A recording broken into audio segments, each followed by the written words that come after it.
Bonjour, c'est l'heure de résumer le Conseil des ministres du mercredi 18 juin 2025.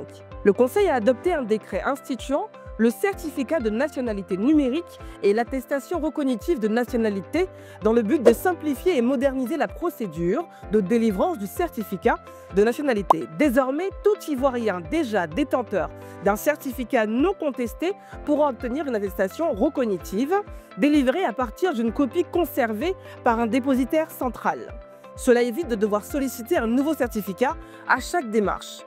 Par ailleurs, le certificat de nationalité et l'attestation recognitive pourront être délivrés sous forme électronique avec la même validité que les versions papier conformément à la politique de digitalisation des services publics.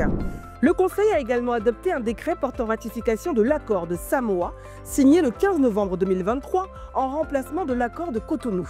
Cet accord renforce le partenariat politique et économique entre l'Union européenne et les pays membres de l'Organisation des États d'Afrique, des Caraïbes et du Pacifique OEACP. Sa ratification permettra à la Côte d'Ivoire de bénéficier d'un meilleur accès au marché européen, de favoriser l'expansion de ses exportations et d'attirer davantage d'investissements étrangers.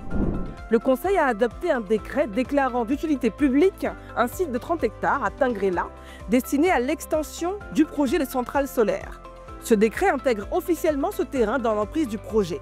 En conséquence, les propriétaires, coutumiers, détenteurs de titres, locataires ou ayants droit seront indemnisés conformément à la réglementation. En outre, le Conseil a adopté une communication sur l'état de l'environnement en Côte d'Ivoire. Le pays a renforcé ses engagements climatiques en révisant ses contributions déterminées au niveau national, donc les CDN, en 2022, avec un objectif de réduction des émissions de gaz à effet de serre, GES, porté à 30,41% d'ici 2030.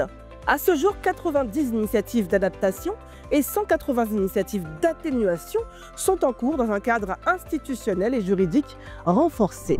Enfin, le Conseil a adopté une communication relative à la mise en œuvre du projet Popote familial, visant à renforcer l'inclusion sociale et économique des ménages vulnérables non couverts par le programme de transfert monétaire. Ce projet prévoit la distribution mensuelle pendant 7 mois, de juin à décembre 2025, de kits alimentaires et d'hygiène d'une valeur de 50 250 francs CFA à 2000 ménages vulnérables, composés chacun de 5 à 10 personnes réparties sur tout le territoire national. Le coût global du projet s'élève à 647,2 millions de francs CFA.